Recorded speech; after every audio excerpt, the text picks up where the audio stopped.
Halo guys, kembali lagi di WLB Work Life Balance Mahasiswa.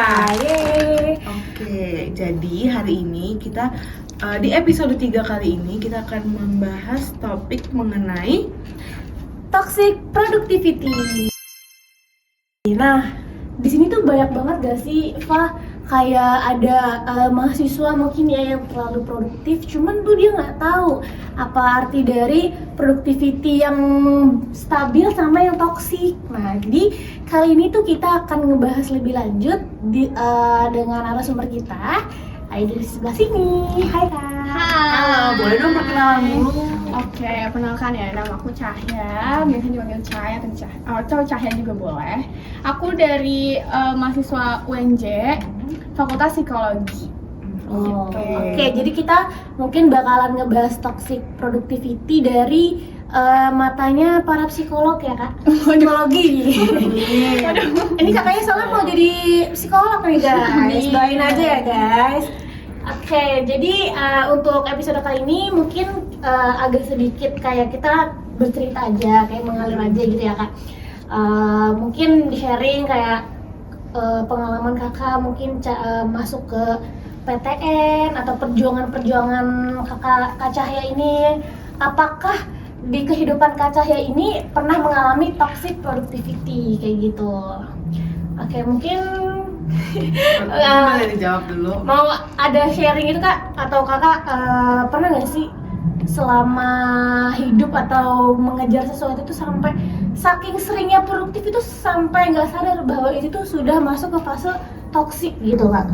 Oke, pernah sih aku ngerasain toxic productivity. Jadi sebenarnya kita sebelum sharing apa itu aku pernah atau enggak mengalaminya, mungkin kita kayak bahas dulu sebenarnya tuh apa sih toxic productivity itu kan. Jadi kalau misal kita tahu kan toxic itu kan artinya racun ya, artinya kayak gak bagus gitu kan. Dan produktif itu adalah produktivitas yang baik itu ketika kita mengerjakan sesuatu dan hasilnya tuh membuat kita puas, membuat kita seneng, tapi nggak mengenyampingkan kehidupan pribadi kita. Contohnya kayak tidur yang cukup, istirahat yang cukup, makan yang kayak gitu-gitu, bersosialisasi sama teman-teman, sama keluarga, nggak mengesampingkan itu. Kalau udah disebut toxic productivity ketika kita mengerjakan sesuatu dengan ambisius yang udah in a bad way ya, ambisius in a bad way, sampai yang kita udah bener-bener ansos jadinya, kita nggak mau keluar rumah, kita kayak ngerasa jadinya bersalah sama diri sendiri kalau kita tuh nggak ngerjain ini sampai selesai. Padahal sebenarnya ya, take your time, kita masih manusia, masih butuh istirahat. Karena kalau misalnya istirahat kita nggak cukup juga kan pasti yang kita kerjain juga jadinya hasilnya nggak maksimal. Buat apa kalau misalnya kita udah sampai mengorbankan diri kita untuk nggak istirahat, nggak makan, mengorbankan kehidupan sosial kita sampai kayak udah nggak punya temen gitu. Untuk apa? Kalau hasilnya juga nggak maksimal kan akhirnya nggak puas kan di diri kita. Gitu sih. Nah, kalau emang pernah atau enggak aku merasakannya, pernah. Waktu itu aku ada di salah satu kepanitiaan gitu, peran aku di situ lumayan besar. Jadi rasanya tuh kayak tanggung jawab aku tuh bebannya tuh berat banget gitu. Kayaknya kalau misal aku enggak put 100 effort di sini tuh rasanya kayak bersalah gitu, kayak nanti gimana caranya kalau misal aku enggak tanggung jawab nggak ngerjain ini secara 100% tuh aku takut nanti acaranya nggak bener gitu. Sampai dimana aku bener-bener nggak tidur kayak ngurusin acaranya. Kebetulan aku di divisi acara itu, jadi kayak aku harus gimana nih mikirin supaya plan A, B, C-nya tuh, plan A-nya berjalan dengan lancar tanpa harus menggunakan plan B, C, D yang sebenarnya kita nggak mau kan. Pasti plan B, C, D itu dianggap sebagai apa ya, back burner aja gitu kan. Kayak semoga sih nggak kepake plan B, C, D-nya, maunya plan A aja. Gimana cara overthinking sampai yang mogok makan, sampai yang nggak mau kayak main tuh, kayak misalnya ada yang ngajak main gitu, ngajak refreshing, kayak nggak mau deh gue soalnya sibuk banget nih kayak gini. Nah itu sih aku ngerasanya waktu itu ya, ngerasa kayak itu fine gitu. Sampai akhirnya aku tuh sakit sampai yang bener-bener apa ya, kayak lumayan agak tipes sih waktu itu. Dan kayak jadinya Iya sih, aku waktu itu terlalu porsir diri aku sampai kayak bener-bener ya dampaknya baru sekarang yang aku rasain ini gitu. Terus aku baru mikir kayak oh ya, itu kayaknya udah termasuk dari produktivitas yang gak sehat gitu, karena aku udah bener-bener mengorbankan seluruh kehidupanku untuk tugas itu aja, yang mana akhirnya kalau misalnya aku sakit kan juga acaranya nggak akan berjalan dengan lancar kan, karena orang yang bertanggung jawab atas acara itu nggak ada gitu.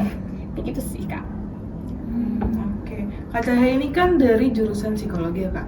Kalau dari pandangan psikologinya sendiri nih, boleh dong di-sharing gimana caranya kita bisa tahu kalau kita itu kebablasan produktivitasnya, kayak oh udah masuk ke toxic productivity nih, itu tuh tanda-tandanya apa sih, atau dari sisi psikologinya gitu ya? Karena kan yang sering kita ketahui bahwa ketika kita melakukan sesuatu yang sangat ngeforsir diri itu kadang kita nggak sadar gitu ya Kak, nggak sadar bahwa ini tuh ternyata udah masuk ke itu udah toxic, over ya udah gue over, gitu. kayak gitu.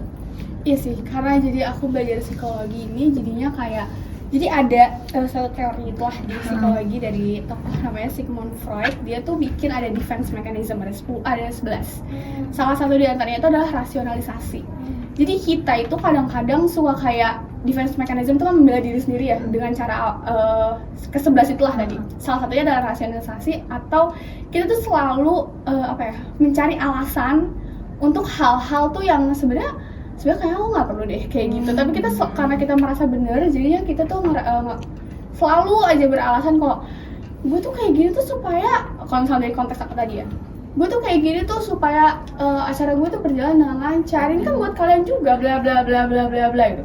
Kayak seakan-akan tuh apa yang kita kerjakan tuh mulia gitu. Bener-bener. Nah itu sebenarnya yang bisa ditarik kalau misalnya dari kancah psikologi gitu ya, bisa ditarik bahwa ya itu sih kadang-kadang tuh tanda-tandanya adalah kita kayak suka merasionalisasi itu, suka beralasan dengan hal itu, padahal yang kita lakuin itu udah nggak sehat, udah di luar batas banget gitu. Nah tanda-tandanya tuh bisa macem-macem, maksudnya tanda-tanda kayak kita udah kayak oke, kita udah toxic banget ya si produktivitas kita ini.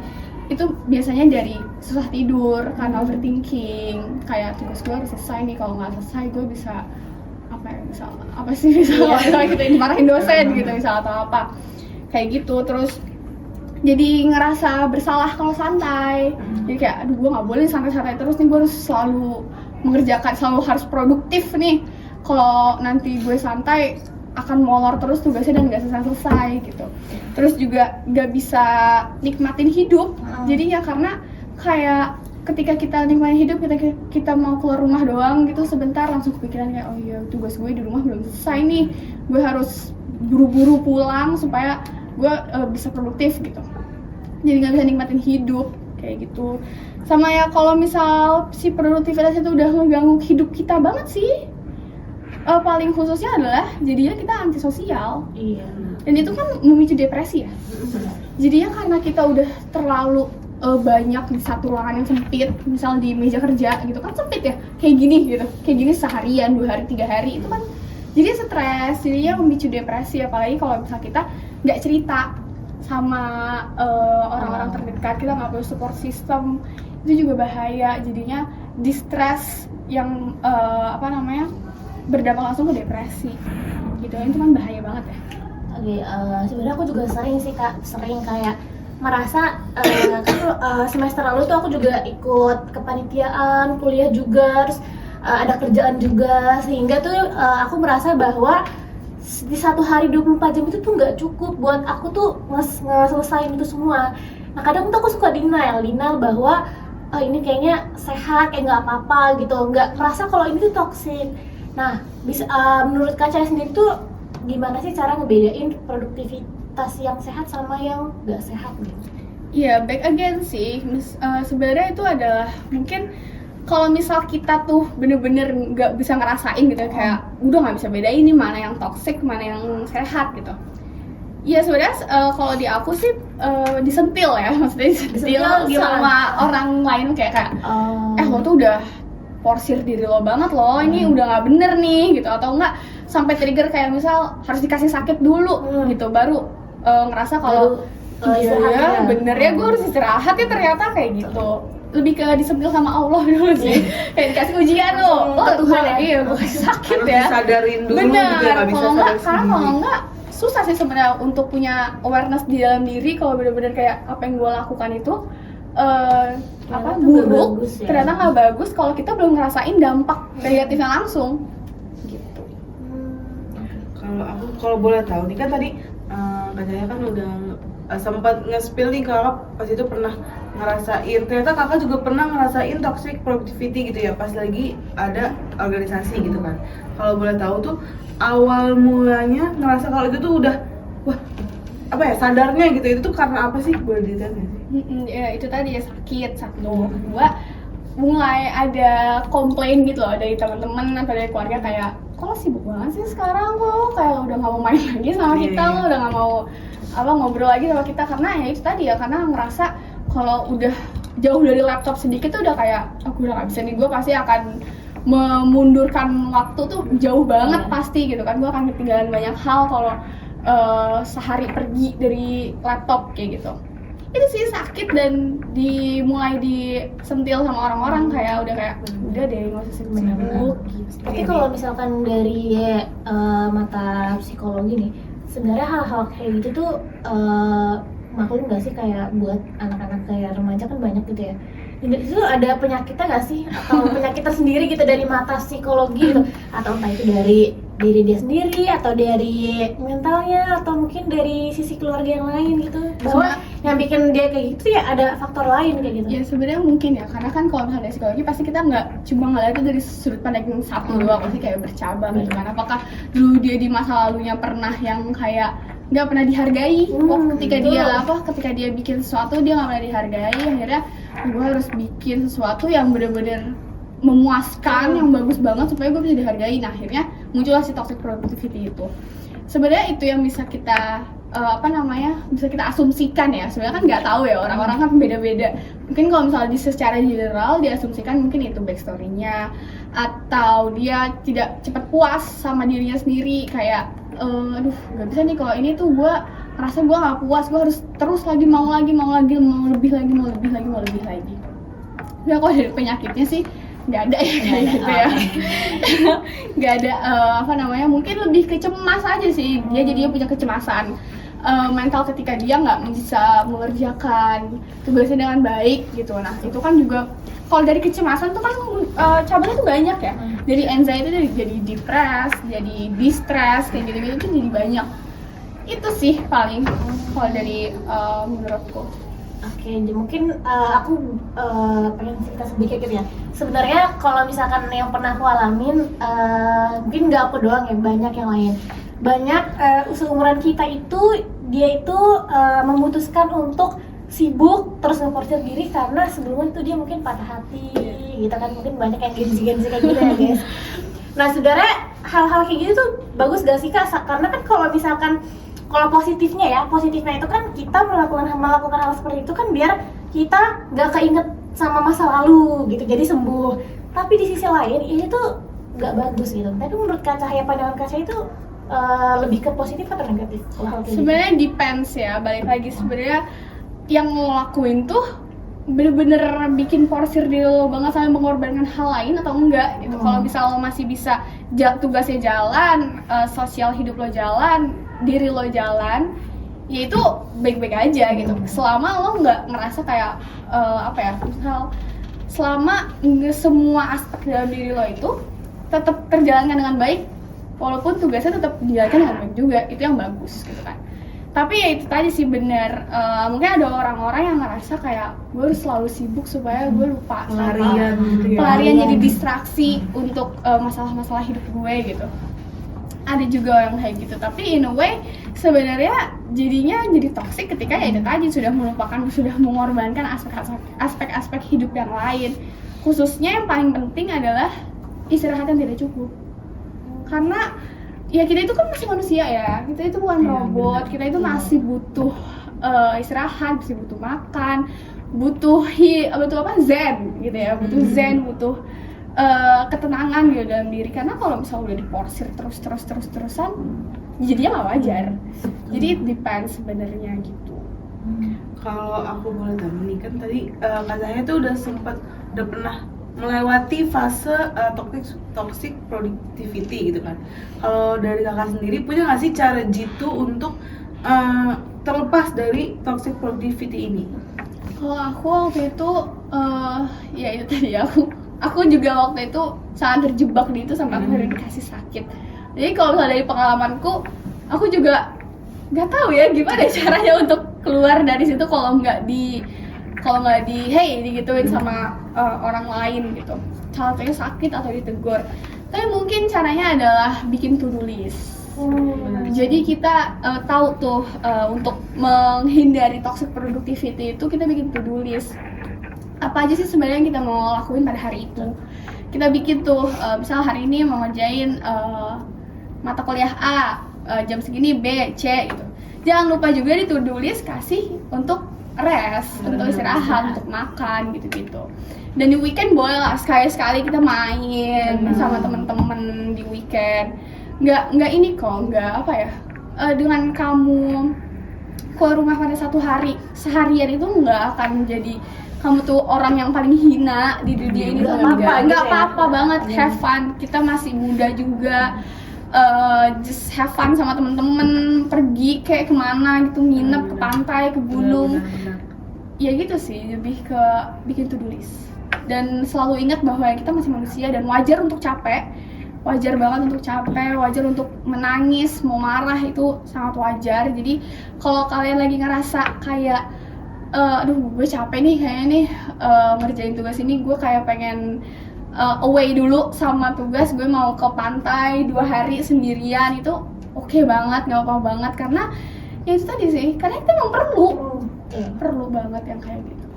Oke, nih mungkin kita backstory ya. Yang tadi Kak Cahaya ini kan mahasiswa psikologi ya.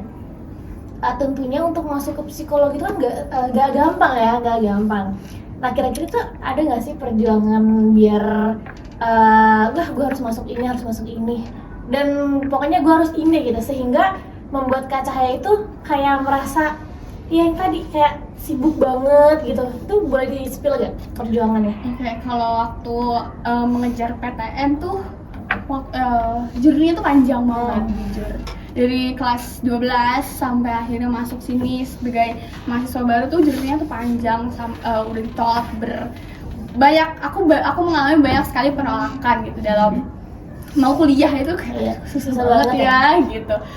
Itu tuh iya, tapi aku sebenarnya ada posisi untuk aku tuh menyerah tuh ada gitu, karena sejujurnya aku tuh bukan orang yang ambisius waktu sekolah tuh kayak aku tuh orang yang super santai, yang kayak udah chill aja gitu. Aku baru merasakan toxic productivity ini tuh pas kuliah juga gitu, karena aku shock. Karena waktu sekolah kayak aku nyantai banget soal sekolah, pas kuliah kayak tiba-tiba dar tuh kayak oke, gue harus ini gitu. Nah jadi kalau waktu itu sih aku nggak merasakan toxic productivity ya, karena tuh orang yang nyantai parah. Dan jangan ditiru karena nggak boleh ya gitu. Kalau misalnya kita mau ada satu impian, bagi impian besar ya kejar, tapi jangan sampai toxic juga. Kalau aku dulu sama aku terlalu nyantai waktu aku mau masuk kuliah ini, sampai kayak yaudah terserah deh mau kuliah di mana udah gitu. Tapi jadinya ya aku mungkin ini jadinya nggak baik ya, karena terlalu nyantai. Nggak baik juga ketika kita over productivity. Jadi ya sebenarnya aku agak kurang merasakan produktif yang gimana banget waktu ngejar kuliah, karena itu aku terlalu santai. Dan baru kesini-sininya tuh yang mepet-mepet sampai yang kayak udah kampus-kampus sudah pada tutup, pendaftaran baru kayak bingung gue mau kuliah di mana. Tapi kayak satu sisi jadi gue kuliah di mana aja deh gitu, yang penting gue kuliah. Itu ya aku mau masuk sini, mau masuk UNJ ini, barulah aku di situ kayak ngejar banget, kayak oke, gue harus belajar banget nih, berarti gue harus benar-benar produktif. Tapi alhamdulillah nggak sampai toxic sih, karena aku di situ aku paham bahwa oke, di situ juga aku udah ikhlas. Itu sih sebenarnya kuncinya bener banget. Tapi Kak Cahaya ini orang yang tipe orang yang santai di awal terus gesa-gesa di akhir atau gimana? Dulu sekolah iya waktu sekolah iya, pas masuk kuliah tuh makanya aku jadinya ngalamin toxic productivity. Kenapa? Karena lingkungan kuliah tuh bener-bener beda banget gitu, benar-benar ada banget kompetitifnya dan bebannya terlalu banyak. Jadi barulah di situ aku ngerasa gue harus produktif, harus kayak 24/7 depan laptop, gak boleh keluar, gak boleh jauh dari laptop. Sampai itu akhirnya aku mengalami toxic productivity. Karena kalau di kuliah itu kan kita asal meleng sedikit itu sedikit aja dan kayak ketinggalan bener kan. Jadi kayak aduh udah nggak bisa deh aku nyantai-nyantai kayak waktu sekolah lagi gitu. Kalau boleh tahu nih Kak, dari pengalaman-pengalaman yang pernah Kak Cahya jalani gitu, siapa sih yang paling menjadi support sistem kakak pas waktu belajar untuk enggak workaholic? Terus apa yang bikin kakak bisa bertahan? Oke. Dari tadi kan aku tuh mention soal social life, karena itu memang benar matters itu, sepenting itu. Jadi yang paling berpengaruh sama aku adalah keluargaku pastinya, karena mereka kan melihat aku banget ya di rumah kayak depan laptop terus, itu apa sih yang dikerjain. Mereka juga kayak questioning gitu, apa sih sebenarnya yang kamu kerjain sampai kayak nggak mau pergi, nggak mau ini, nggak mau itu, makanya depan laptop terus. Sampai teman-temanku juga akhirnya mereka juga lah yang menyadarkan bahwa nggak usah lah kayak gitu-gitu banget, lo juga manusia, lo juga akhirnya dibalik lagi ke aku kayak, lo kan psikologi, masa lo kayak nggak tahu sih bahwa kebutuhan manusia itu ya makan dulu, fisiologis dulu. Karena ada ya di psikologi itu ada hierarchy of Maslow, itu hierarchy of needs di kita di kehidupan. Yang paling pertama itu adalah fisiologis, kita buat makan, sandang makan papan. Itu terus psychological. Sampai akhirnya yang paling teratas adalah aktualisasi diri gitu. Dimana kita udah kayak ngerasa ya udah hidup gue udah tenang, gue udah kayak santai aja, udah kayak turunan lah, udah aktualisasi diri gitu. Nah itu kan di hierarchy of Maslow itu juga dijelasin bahwa yang paling basic itu ya lo makan, lo istirahat, nanti kesana-sananya kan pasti akan mengikuti gitu, lo istirahat gitu. Akhirnya itu juga akhirnya menyadarkan aku bahwa oh iya ya emang gue tuh masih manusia, gue tuh masih perlu istirahat, perlu fun sama orang gitu. Emang perlu, ada kalanya kita perlu egois nggak sih sama diri kita sendiri, kayak untuk kebutuhan kita sendiri dulu gitu ya dipenuhi, baru kita penuhi tanggung jawab kita yang lain gitu. Tapi jangan terlalu ini juga ya, jangan terlalu impulsif. Benar. Jangan sampai kayak itulah diri gue aja, lo aja, jangan sampai kayak gitu juga. Semua itu ada porsinya guys, nggak boleh yang cuma peduli sama diri sendiri aja tapi nggak peduli sama orang lain. Kita juga harus tetap balance, karena kan work life balance. Betul. Dimension ya guys. Benar, kita harus work life balance ya guys. Tapi menurut Kak Cahya itu kalau support system dalam hidup kita itu penting nggak? Penting banget. Pasti Kenapa? penting banget, karena ya itu lagi ya, kita kan makhluk sosial. Oh, Kita nggak bisa sendirian hidup. Kita mau sendirian, ini aja kita butuh kan? Benar. Iya kan? Kita butuh. Saya butuh kalian butuh saya gitu kan. Jadi kayak ya itu sih, apalagi keluarga ya. Kalau nggak ada keluarga sih kayaknya nggak bisa ya. Ya at least kalau misal memang nggak keluarga ya teman, sahabat gitu pasti ada lah. Kita punya pasti satu orang yang bener-bener yang punya rahasia kita semua tuh pasti ada lah, satu orang, dua orang gitu ya, sahabat banget, atau yang kayak temen tapi keluarga banget, maksudnya kayak udah dianggap sebagai keluarga. Dan keluarga pastinya, karena ya itu sih, ketika kita lagi ada di fase down banget, lagi fase di bawah banget, yang bisa ngangkat lagi itu ya selain Tuhan ya, maksudnya juga inner circle kita, yang keluarga dan sahabat. Jadi menurutku itu penting banget. Dan berbahagialah orang-orang yang memiliki sahabat dan keluarga yang emang benar-benar peduli gitu sama kita. Karena banyak ya orang yang juga yang kurang beruntung bahwa ya dia nggak punya gitu inner circle yang benar-benar bisa bantuin dia, yang bisa dia andalkan tuh kan juga nggak semua orang yang punya itu. Jadi beruntunglah orang-orang yang memiliki orang-orang yang terpercaya dan bisa diandalkan ketika kita lagi susah tuh. Oke. Jadi kalau misalkan ngasih pernyataan ya kan, saya tuh sering banget denger bahwa mahasiswa psikologi tuh gak boleh down dan gak boleh, pokoknya psikologi itu ya harus Lu anak psikologi, iya. masa lu kayak gini Kalau gitu. ngedown sih kalau ini harusnya lu yang jadi dokter buat orang-orang yang ngedown. Tapi kalau boleh tahu anak psikologi itu sering gak sih ngedown gitu kayak karena mungkin pelajarannya kayak gitu atau dia Atau- cuman pasang tameng aja gitu. Iya sih, jadi apa ya? Kita juga manusia guys. Iya betul sih. Kita juga manusia ya, walaupun fakultasnya kita juga manusia, apapun profesinya kita sama-sama manusia yang punya Kita hati. superhero. Iya. Ya, kita bukan superhero. bukan, dan jangan minta untuk diramal karena kita nggak bisa ngeramal ya guys. Ngeramal ya, Kita bukan dukun. Beda ya, beda. Bukan. Kita bukan ilmu dukun ya, kita juga berbasis ilmu. Jadi kayak juga nggak bisa baru sehari ketemu menurut lo, gue orangnya gimana? Menurut gue lo tak. Menurut lo Menurut lo jodoh gue gue tahu. nanti siapa? Kita bukan pembaca tarot ya, jadi nggak kayak gitu. Dan kita juga ngerasain down pas kuliah, juga ngerasain pas lah, semua orang pasti ngerasain kan kayak capek gitu sama apa yang lagi dijalanin. Itulah. Oke. Mungkin ada nggak sih Kak pesan atau quick tips buat mahasiswa atau teman-teman mungkin yang nonton selain mahasiswa bahwa kita tuh nggak boleh setoksik itu sama produktivitas. Mungkin masih banyak gitu ya teman-teman di sini yang mengalami hal tersebut. Atau bahkan yang nggak sadar kalau dia Oh. kalau dia melakukan toxic productivity ini. Mau disampaikan nggak Kak pesan-pesan buat teman-teman mungkin yang nonton? Iya sih, buat teman-teman yang lagi merasakan atau lagi terjebak dalam situasi tersebut ya. Terjebak. Coba untuk refleksikan diri sendiri lagi untuk sebenarnya tuh apa sih yang mau gue kejar, sebenarnya tuh ini tuh udah cukup gak sih buat gue. Dan terlebih untuk coba untuk membuka diri kepada teman-temannya, kepada keluarganya untuk kayak meminta evaluasi gitu, apakah sebenarnya tuh gue ini gak sih menutup diri gak sih sama kalian gitu. Mungkin juga bisa curhat atau kalau misalnya lagi ada yang dirasain, lagi ngedown, lagi sedih, lagi marah gitu. Jangan dipendem sendirian, dikasih ceritanya ke orang-orang yang terpercaya.